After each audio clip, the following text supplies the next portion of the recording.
This is the Schubert Theatre on 44th Street, the home of the famous producers who helped to make the 1920s the most prodigious decade in Broadway history. In the Jazz Age, New York was the Syncopated City, and Broadway was the Big Apple, the goal of all ambition. You could see Al Jolson and the Marx Brothers on stage, and songwriters like the Gershwins and Rodgers and Hart created fascinating rhythms. Thanks to the power of the press and the arrival of radio and talking pictures, everyone in America could hear the seductive siren song of Broadway.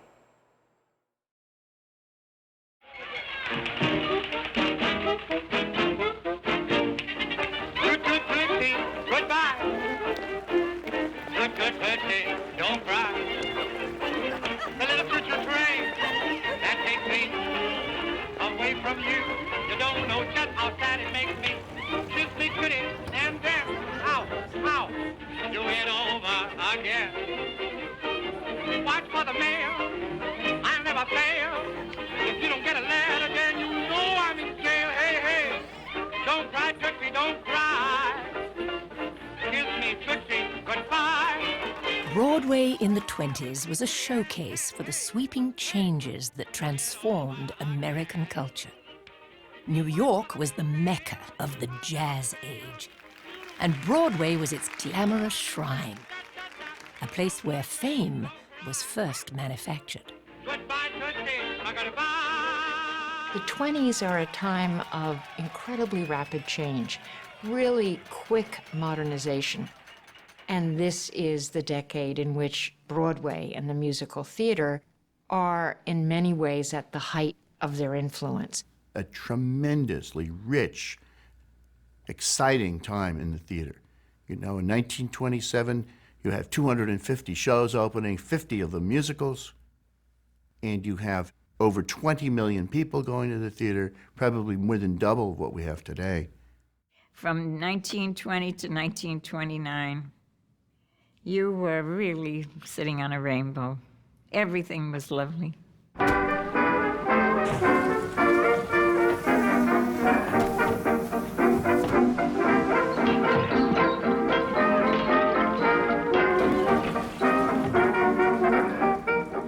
A new era on Broadway began on January the 16th, 1919, when the sale of alcohol was outlawed in New York. The night before Prohibition is enacted in New York, people do run wild. They run around with bottles and baby carriages. You know, they are buying every last bottle that they possibly can to store. They really think the supply of liquor is going to run out. What developed instead was that New York really led the nation in the carelessness of its enforcement of Prohibition.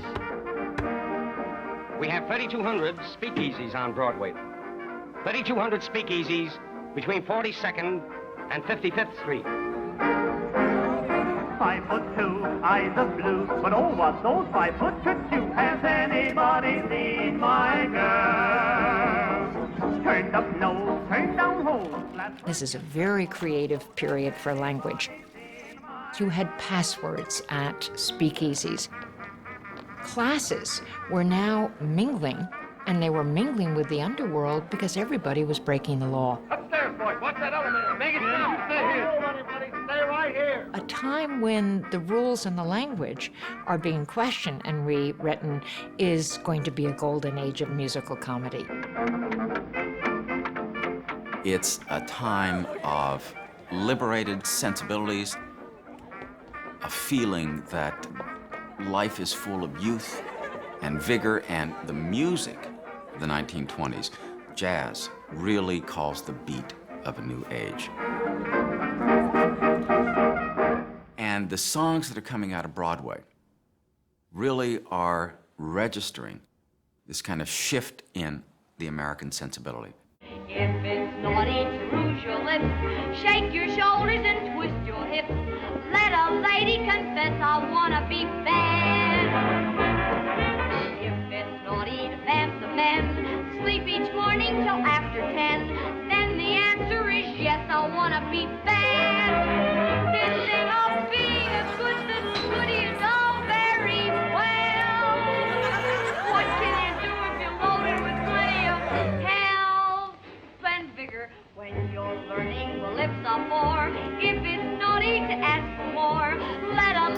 confess I wanna be bad.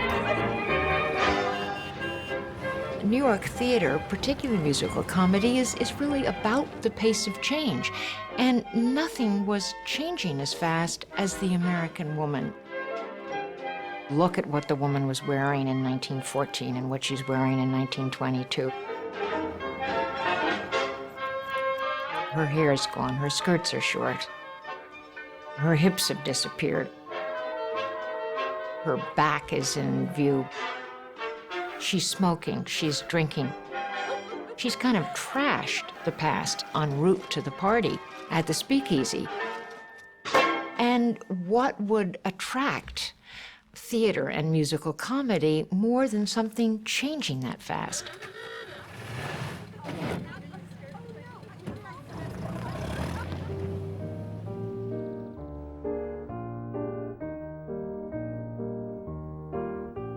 While American women were enjoying new freedoms, the heroines of Broadway were coming into their own good fortune.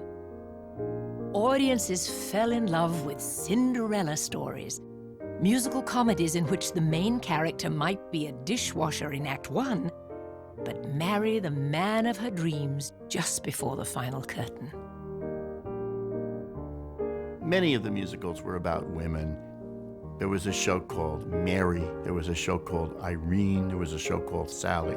And then someone said, let's do a show called Sally, Irene, and Mary. And there was a musical with that title. You had to have a girl's name or some reference to a girl in the show. She was almost always Irish, a good-hearted poor orphan who used slangy banter to win the hand of her millionaire suitor. The living embodiment of the jazz age Cinderella was a petite blonde beauty who looked sweet but could dance hot. Marilyn Miller. Marilyn Miller could combine innocence with savvy. She could convey that feel of the big city, the sparkle of the star. She could be both sophisticated and a kind of rural archetype of the farm girl. Born in Evansville, Indiana in 1898, Miller was raised in showbiz, billed as Mademoiselle Sugarlump in her parents' vaudeville act. As a teenager, she danced in the Schubert's Passing Show revues. And in 1918, she made it to the top when Ziegfeld featured her in his legendary Follies. She does her hair all wrong. She isn't costumed properly. She has a sweet voice, but not much of it. And I've seen better dancing. But a delightful thing happens when she comes on stage. Billy Burke Ziegfeld.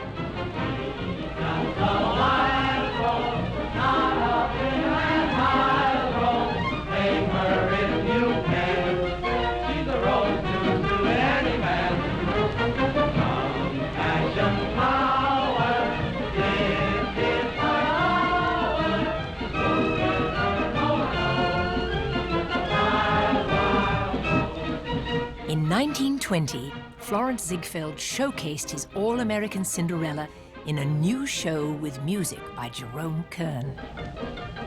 By the time the curtain fell on Sally, their spunky heroine had become a Follies star, just as Marilyn Miller had in real life.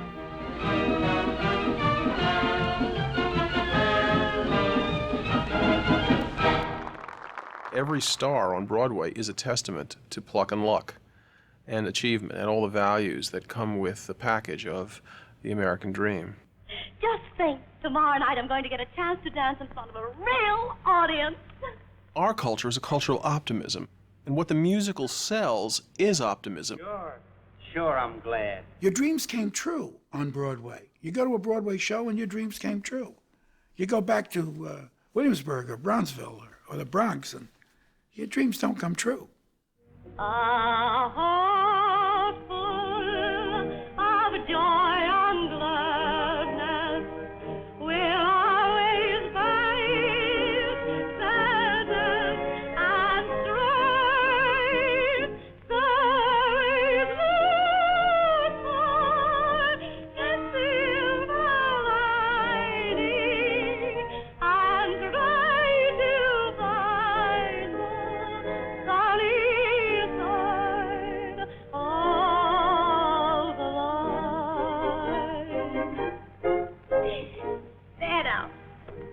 feel better.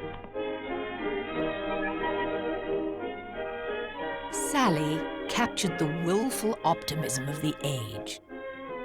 And Marilyn Miller became living proof that Broadway could turn a dancing Cinderella from Indiana into a national star.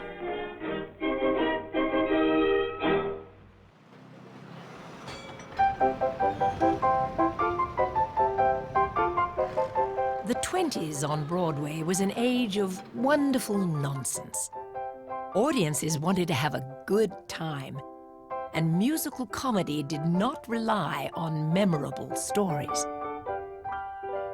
For 50 cents, you could get a ticket to see the zany antics of the Marx Brothers live.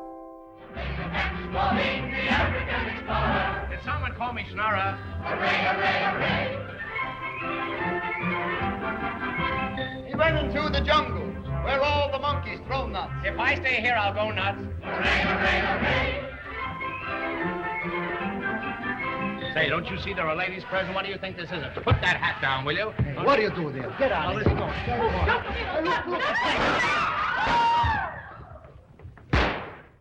The idea of a musical was you have a funny story or a silly story or a star vehicle, something that shows off your stars, and you have a comedy scene, and then you have a song and or a dance number.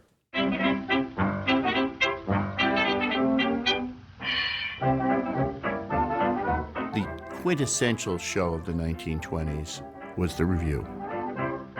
The musical revues of that period were a representation of the pluralism of American life. They captured a little bit of everything.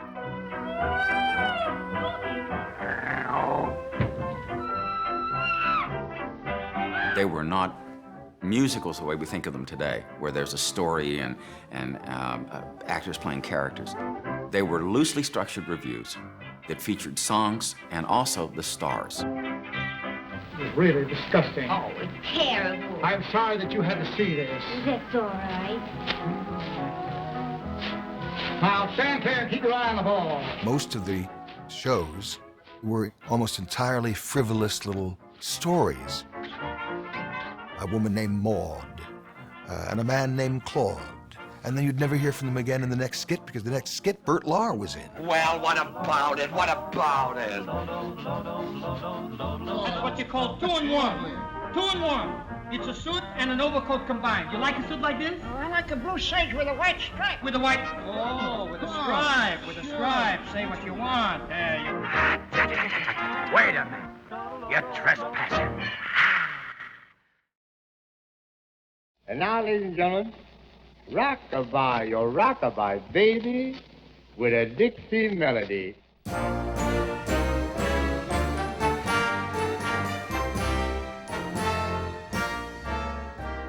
Mammy mine, your little rolling stone that rolled away. Mammy mine, your little rolling stone is home today. Better stay just to see your smiling face. The biggest star of the Prohibition era was Al Jolson, a Jewish immigrant from Eastern Europe who began his career in minstrel shows. Mammy mine. He was the self-proclaimed world's greatest entertainer, and his blackface Mammy songs brought audiences to tears. When you croon a little tune from the heart of Dixie. Hang that cradle, Mammy mine, right on that Mason-Dixon line. Here's this Lithuanian Jew from the shtetl singing about my homeland in Dixie and my lost mother. The homeland was a homeland of the mind, a place where my sadness would be healed. And he never would have done that in his own persona, but hiding behind the black mask, he could go there, and audiences were intensely moved. Rock-a-bye, your rock-a-bye baby, to a Dixie melody.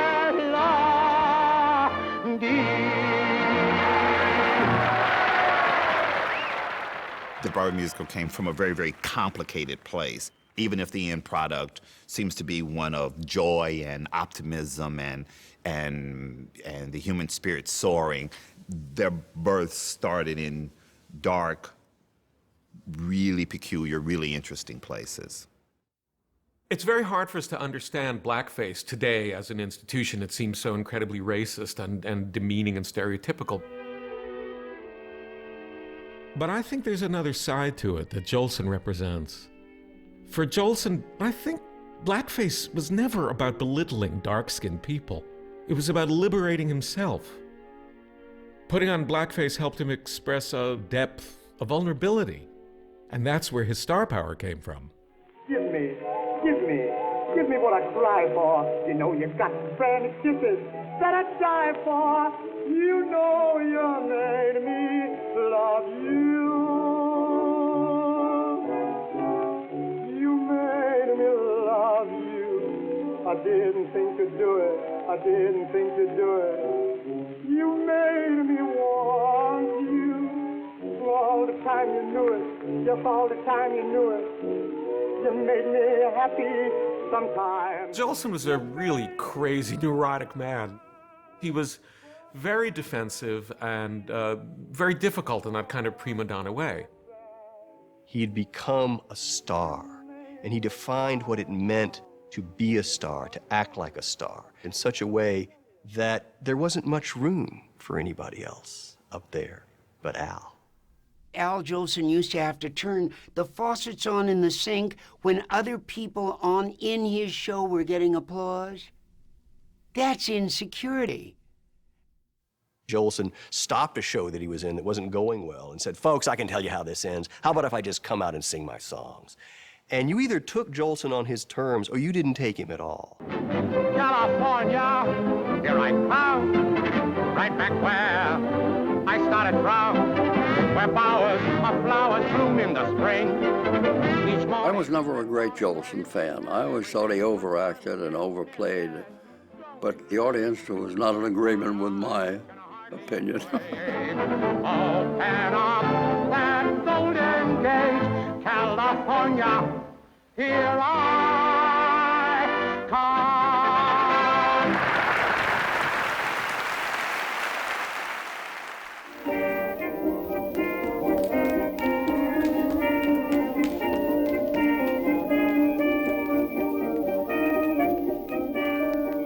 The proudest day of my life was when Shuffle Along opened. At the intermission, all these white people kept saying, "I would like to touch him, the man who wrote the music." At last, I'm a human being. U.B. Blake. The invention or the creation of jazz by black artists sort of gave this country a language that it was searching for and gave it a rhythmic identity. And so it makes perfect sense that the composers would use this invented language and rhythm for the theater. A jazz show like no other arrived on Broadway on May 23, 1921.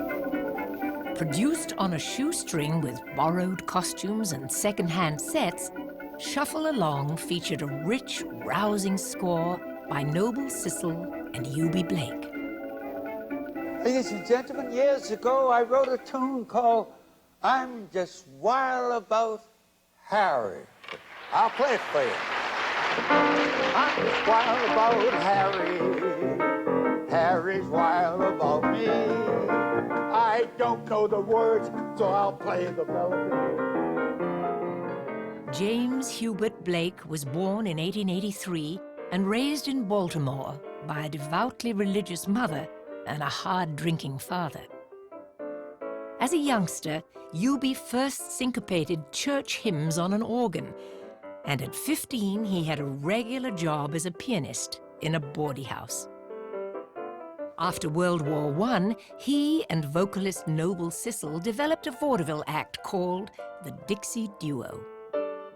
When Cecil and Blake joined forces with another vaudeville team, Miller and Lyles, Shuffle Along was born.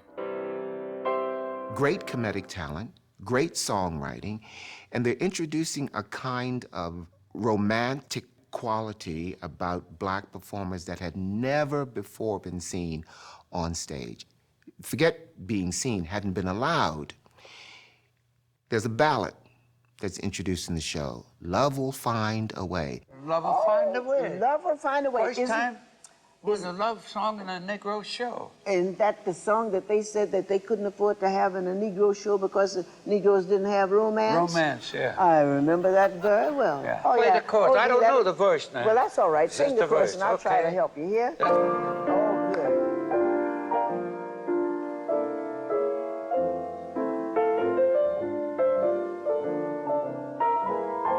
Love will find a way.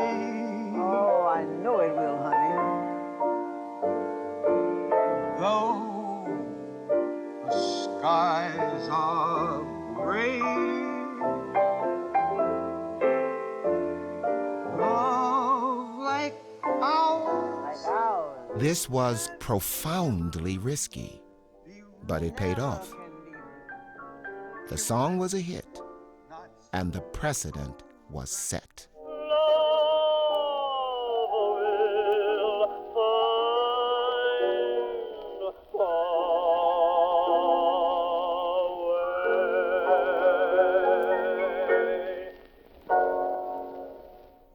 With Shuffle Along, and was still unquestionably a certain amount of minstrelsy still going on, but because it was created by black artists and performed by black artists, you saw the real juice, you saw the real spark, not black performers performing white people's vision of black people.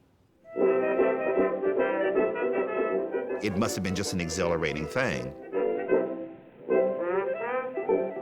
Shuffle Along cracked open Broadway's doors to black talent. And for the first time, the orchestra seating in a Broadway theater included a section reserved for Negro patrons.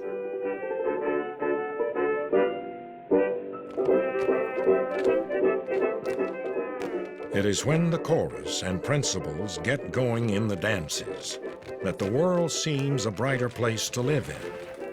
They wriggle and shimmy in a fashion to outdo a congress of eels. And they fling their limbs about without stopping to make sure that they are securely fastened on. New York Herald Tribune, May 24th, 1921. Look out. Let him. Atta boy.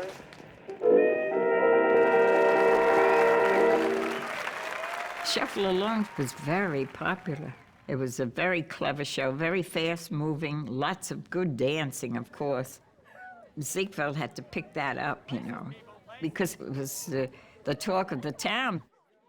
Ziegfeld is asking in the dancers and singers and performers from Shuffle Along to teach his own chorus girls. Many, many people were influenced by Shuffle Along. Irving Berlin said he went back to see it many times, and there's no question that the Gershwins were influenced by it. For nearly 2 years, it was always packed.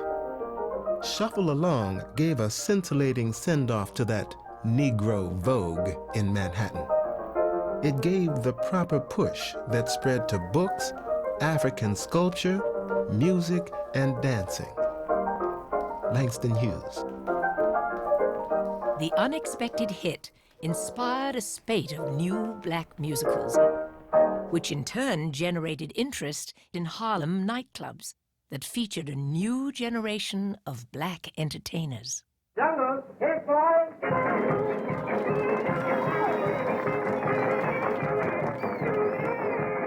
Harlem and Broadway are having a fine old time in the 20s.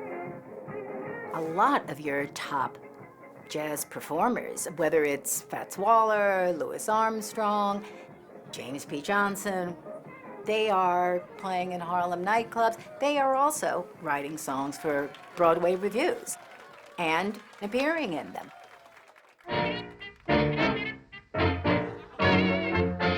There was this period in which You know, everybody was sleeping across borders and boundaries. There was this incredible cross-fertilization, cultural appropriation. It's like in the 20s, everybody had permission to visit each other's lands and see what they were doing.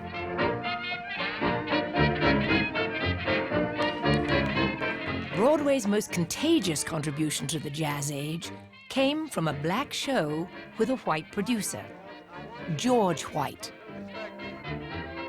Runnin' Wild brought flapping elbows and bumping knees to the entire country with a dance called the Charleston.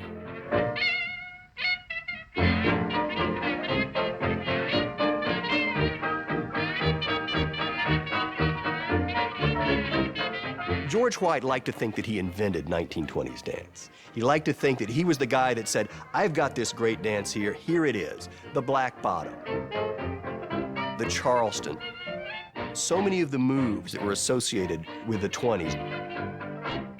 Whether he actually invented these dances, the fact was he put them before the public in a way that the same way that you couldn't get a tune out of your head, you couldn't get White's dances out of your feet. That was what he did.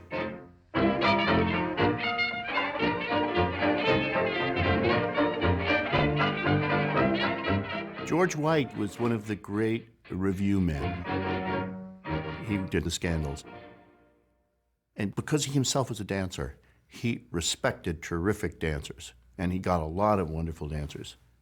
And he hired an incredibly gifted young composer very early on in the series named George Gershwin.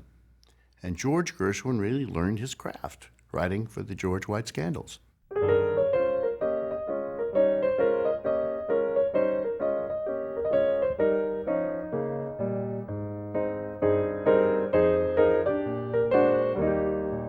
I'd like to write of the melting pot, of New York City itself.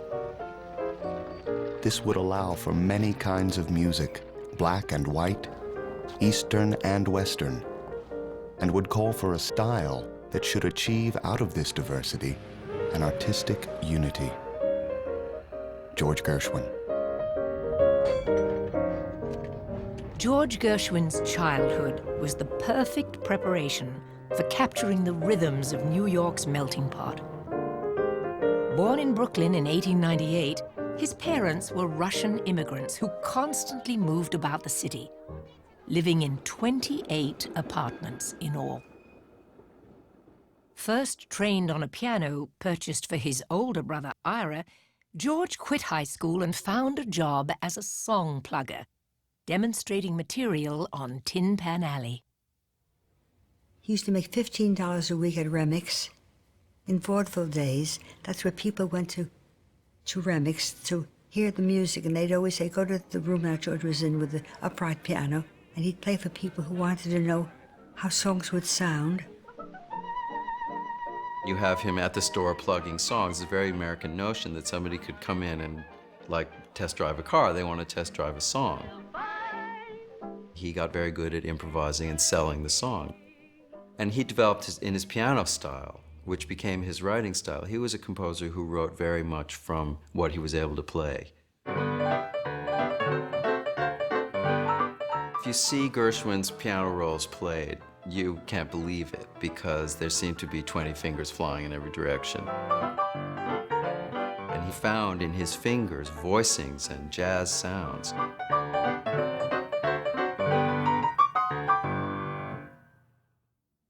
To move up in the world of Tin Pan Alley, George Gershwin went to see Irving Berlin. He knew, as everybody did, that Irving Berlin could not read music and could only play the piano in one key. And he needed someone who could listen to him play and then write the notes down. To audition for the job, George took one of Irving Berlin's songs, sat down at the piano, and played it dynamically. And Berlin said to George Gershwin, "Don't be my secretary, kid. Go out and write your own songs." When Gershwin wasn't plugging tunes on Tin Pan Alley, he hung out in saloons and cabarets in Hell's Kitchen and Harlem, where black musicians were transforming ragtime into jazz. James P. Johnson and Lucky Roberts told me of this very talented au fait piano player at Remix. He was good enough to learn some of those difficult tricks that only a few of us could master. U.B. Blake. George Gershwin was a rehearsal pianist, accompanist to vaudeville people. He was writing songs for reviews for anyone who would take his songs and perform them. And he wrote a song. Al Jolson heard it at a party, and he liked the song so much, he recorded it in early 1920, and it was the most successful song in George Gershwin's whole life. He never had another song come close to the sales of Swanee. Swanee, how I love you, my dear old Swanee. I'd give the world to be among the folks in DIX. I even know my mammy's waiting for me, praying for me down by the Swanee. Writing music for 4 of the George White scandals and 7 Broadway shows throughout the 20s, George Gershwin filled Broadway with his own unique style of jazz music. George Gershwin loomed above the crowd like an enormous spotlight. Melodies leaked from his fingertips. Innovative, beautiful, rhythmic.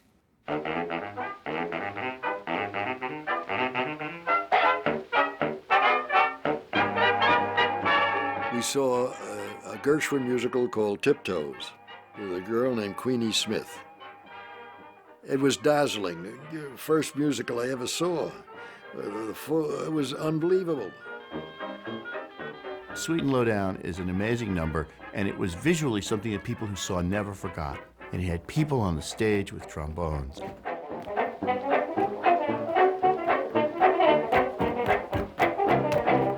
Gershwin's music was so infectious that when the cast played their trombones and stomped their feet, the audience stomped along as well.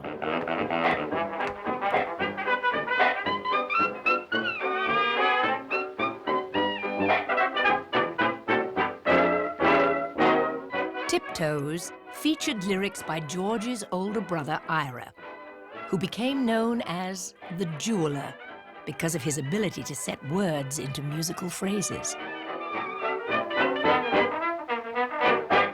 Ira's first Broadway show with his brother was Lady Be Good in 1924, which starred Fred Astaire and his sister Adele. That show produced one of the Gershwins' most enduring hits, originally titled Syncopated City. One of the most intricate, rhythmical songs that anybody had written for a Broadway musical. Poor Ira, when he heard George play the melody with very tricky, irregular rhythms, said, "George, how can I set words to that?" And his next thought was, "Still, it's a fascinating rhythm." Fascinating rhythm, got me on the go. Fascinating rhythm, I'm all afraid to burn. What a mess you're making, the neighbors wanna know why I'm always shaking just like a flivver. Each morning I get up with a sun, start a hopping, never stopping, till by that night the work has been done.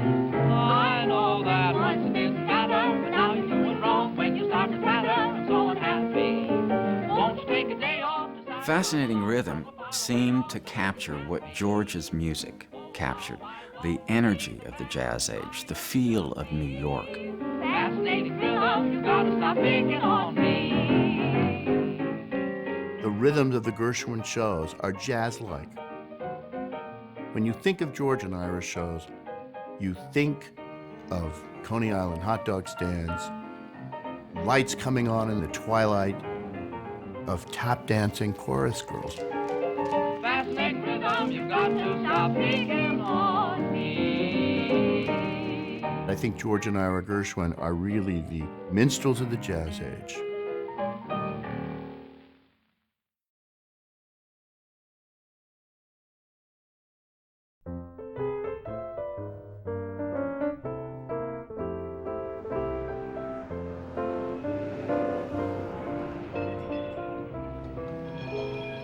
Broadway musicals and musical reviews are really integral to a kind of revolution that goes on in the American language in the 1920s. One humorist said that when we Americans get through with the English language, it's going to look like it's been run over by a musical comedy. Another bride, another groom, the countryside is all in bloom, the flowers and trees, the birds and bees are making whoopee. The choir sings. This is an era when Americans really become conscious of how wonderfully vibrant their language is. He's lost his reason, 'cause it's the season for making whoopee. And the language is being registered by songwriters, but also by journalists, so that Walter Winchell can take a term like whoopee, which is a code word for sex, and then a Broadway songwriter, Gus Kahn, can write a song for Eddie Cantor called Makin' Whoopee. You'd better keep her. You'll find it's cheaper than making whoopee. And you begin getting, particularly around Broadway, a new argot that is coming out. You're getting words like turkey, click, hit, fan. These wonderful words that are coming out of Broadway and then disseminated by radio and syndicated newspapers around the country.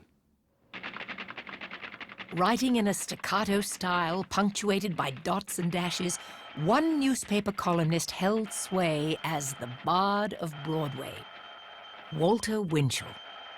He turned the page into a stage. Commence. You put in the nickel. I want to talk to Walter Winchell of the Daily Mirror. Speaking. What's on your alleged mind? Out there in America, people heard about this racy land of jazz and dance and drinking and parties and sexy, beautiful people through Walter Winchell. In today's column, what in the devil did you mean when you said one of the STEM's most prominent phonies went gay in a whoopee asylum the other morning and sacked 4 Chicago gorillas and then had to spend plenty on giggle waters to square themselves? Well, that's Broadway slang. It's Broadway slang, and it means that one of the 4 flushers along the main stem went into a nightclub and got very intoxicated. Then he spoke out of turn to 4 tough guys from Chicago, and to keep from being taken for a ride, he had to spend a lot of money on a lot of laughing soup. A lot of what? A lot of fun milk. I don't get you. Oh, a lot of joy juice, a lot of dream syrup. You know, firewater, whiskey. Oh. Winchell's nicknames for Broadway celebrated all its various guises. The hardened artery, the big gulch, the grandest canyon, Baloney Boulevard, and most famously, the Big Apple. It is the Big Apple, the goal of all ambition, the pot of gold at the end of a drab and somewhat colorless rainbow. The moniker for Broadway soon became a symbol for the entire city.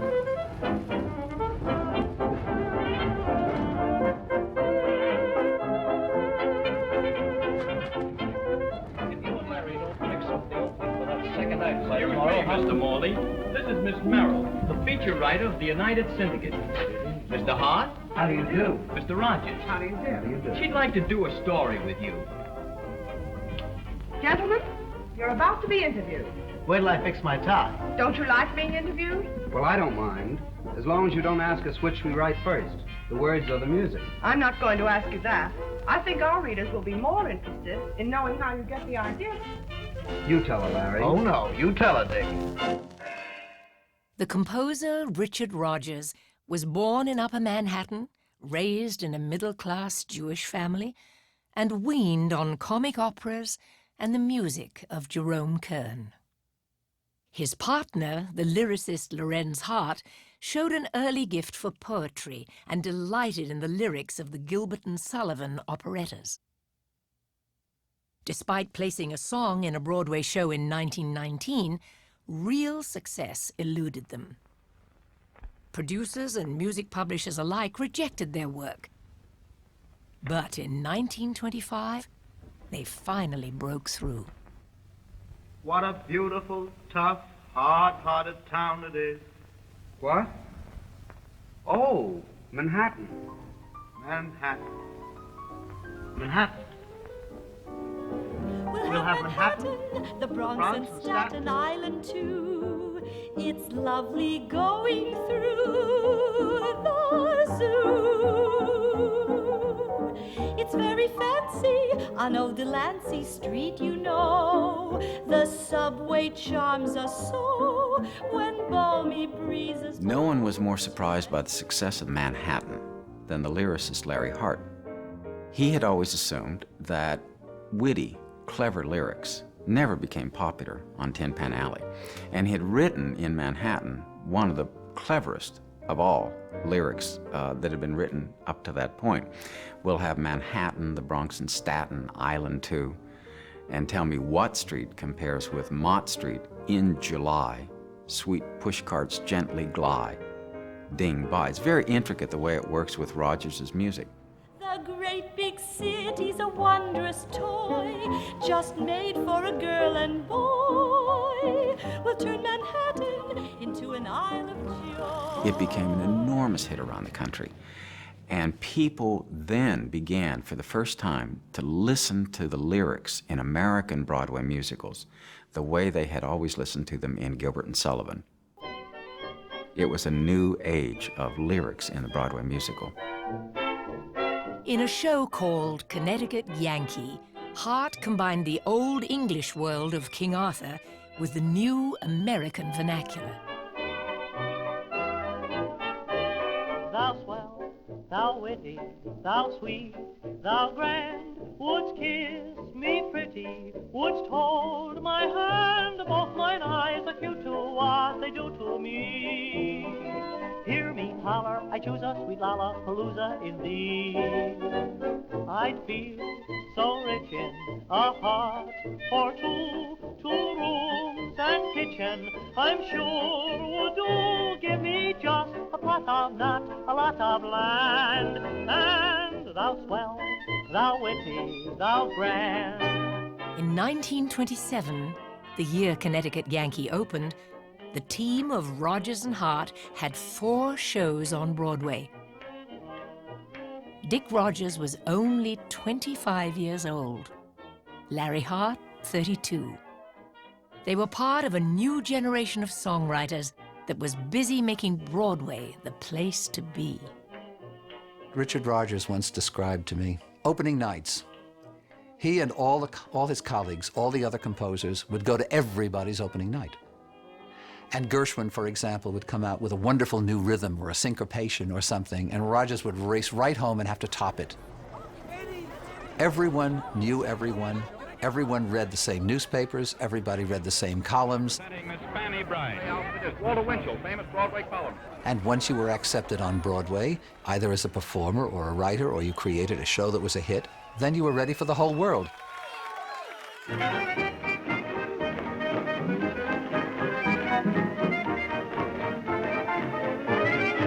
1927 was a giddy time for Broadway, for Wall Street, and for Main Street, USA.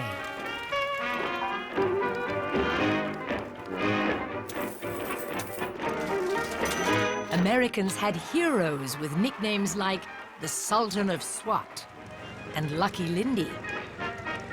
Women's skirts were the shortest of the decade. And the world was listening to Broadway tunes on the radio, on phonograph recordings, and in dance halls and nightclubs. Broadway celebrated the reckless exuberance of youth, flappers, fads, and the latest dance craze.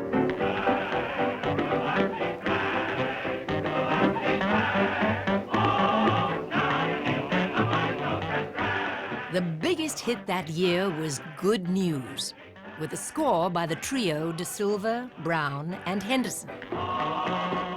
The first act dance number was known as the Varsity Drag. Ira and George Gershwin heard from their own mother, "Why can't you write hits like De Silva, Brown, and Henderson?"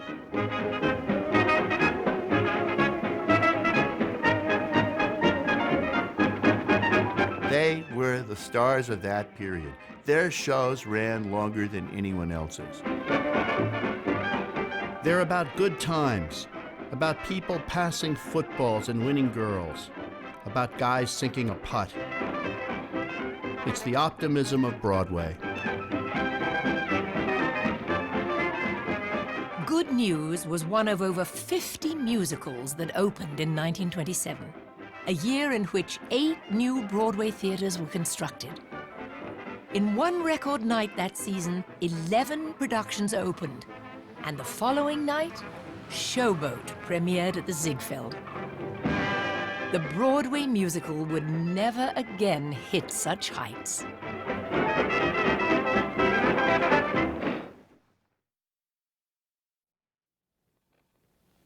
Wait a minute, wait a minute. You ain't heard nothing yet. You ain't heard a thing. Now, and Al Jolson himself. On October the 6th, 1927, the world of showbiz turned out for another opening night celebration. Oh, boy, Al. The star of the show at the Warner's Theatre on Broadway was Al Jolson. But he wasn't on stage in The Jazz Singer. He was on screen. It was something new, a talking picture. Blue sky, smiling at me, nothing but blue sky do I see. There had been shorts made of people singing before, but what really thrilled people in The Jazz Singer was when he's playing a song for his mother in her apartment at the piano, and finishes the song and then turns around and just starts to talk to her. Nothing but blue skies from now on. You like that, Mama? I'm glad of it. That's when the talkies were born, out of that star performer reaching out to the audience, even from a film. Mammy, I'm coming. I hope I didn't make you wait. Mammy, I'm coming.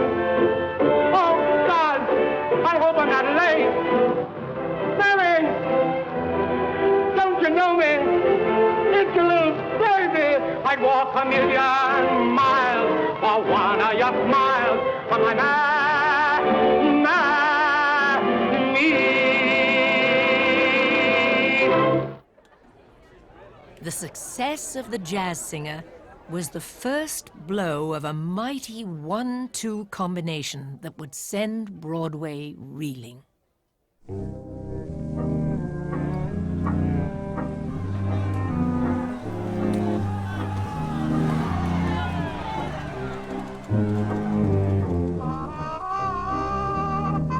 The crash of the stock market in October of 1929 put an end to Broadway's feverish expansion.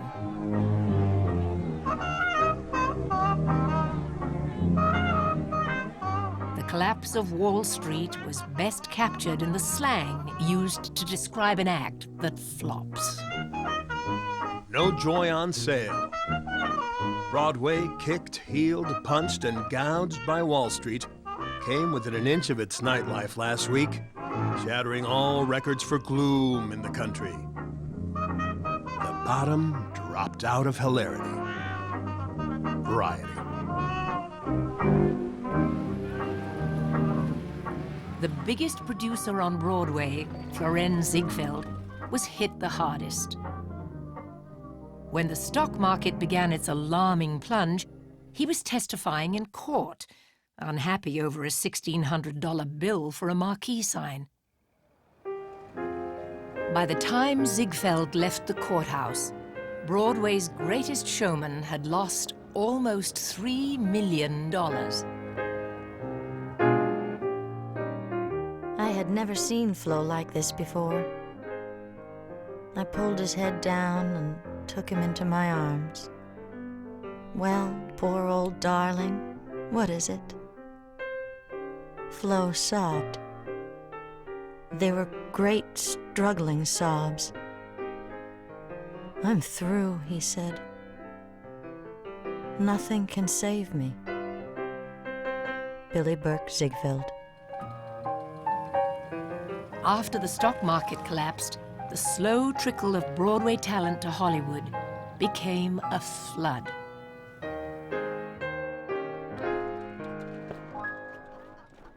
Everybody came out to get a Hollywood salary. The Gershwins used to have a show every season, sometimes two. But suddenly that dried up. You couldn't get the financing. And they came out to Hollywood. And they started writing pictures. The Gershwins, Rodgers and Hart, Marilyn Miller, Florenz Ziegfeld, Fred Astaire. Besides adapting Broadway hits, Hollywood created flimsy backstage stories around the production of a musical comedy or revue. The films may have been made in Hollywood, but the subject matter has always dealt with New York City, because New York was the center of America. And of course, it was natural that Hollywood would be attracted to the world, the mythology of Broadway. And there was Broadway Hoofer and Broadway Through a Keyhole, and just 100 movies made in the first, let's say, 5 years of talking pictures incorporating the word Broadway. That's it. The chorus in F sharp. There may be streets that have their sorrow. The first talking picture to win an Academy Award, for example, was the Broadway Melody. But there's a street that lives in glory. The world of Broadway became the world of American entertainment. Old story.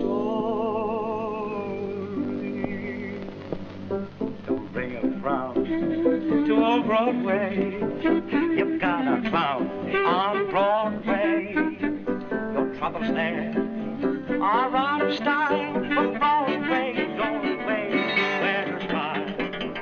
A million lights, they flicker there.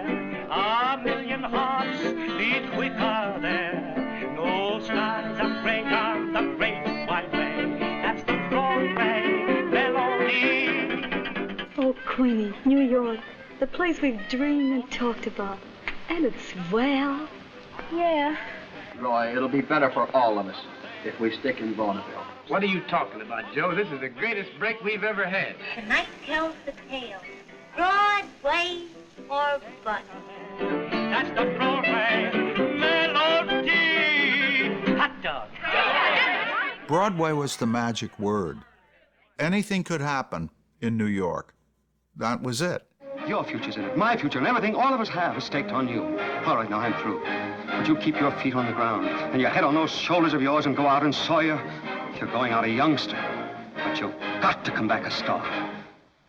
Oh, there she is now. That's the Hollywood myth about Broadway, and it's the Broadway myth about itself. Where the underworld can leave the elite. Naughty, gaudy, bawdy, sporty, bawdy, By the end of Prohibition in 1933, Hollywood was producing a second wave of movie musicals, while Broadway was struggling with a deepening depression.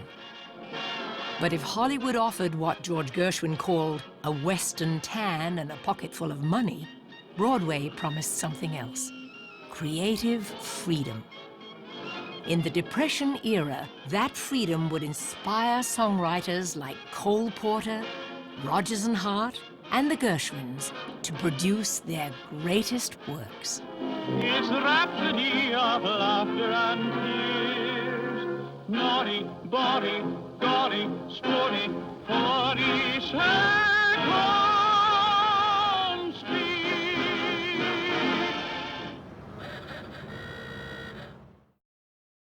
There have been 1,000 lanky, draggy prances that are dancing every ball. There have been 1,000 lanky, draggy prances that are prancing every hall. But the best is the one that was. Give ball the ball some more buzz now, buzz. You think you may pretend to hold a fence? You lay your head upon a shoulder next. You walk just like your legs are breaking through a bangle like a tangle. Then you toss the shimmity taking you. You're simply going to trance with a multiple buzz in